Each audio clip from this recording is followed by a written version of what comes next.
अस्सलाम वालेकुम nursery class. Let's start our today's Urdu lecture. Our today's topic is दाल डाल ज़ाल। जो आप लिखना सीख चुके हैं, आज हम अपनी फर्दर प्रैक्टिस के लिए इसको लिखेंगे। सबसे पहले हम यहाँ पे लिखेंगे दाल, नेक्स्ट हमारा डाल, ज़ाल। इसी तरह आपने इसके नीचे नीचे इसको ऐसे ही लिखना है। नेक्स्ट हमारा रे, अड़े, जे, ये, रे, अड़े, जे, ये जो कि अभी तक हमने लिखना नहीं सीखा, तो आपने इसको नहीं लिखना, आपने सिर्फ यहाँ तक लिखना है दाल डाल ज़ाल।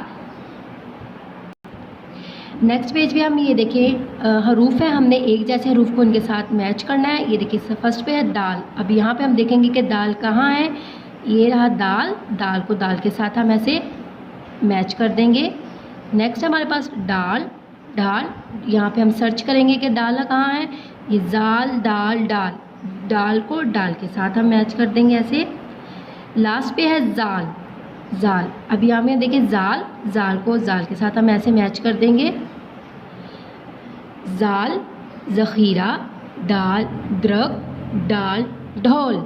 ज़ाल, ज़ख़ीरा, दाल, द्रग, डाल, ढोल। आपने इसको ऐसे ही रीड भी करना है और नीटली इसको सोल्व भी करना है। ओके नर्सरी क्लास, अल्लाह हाफिज़।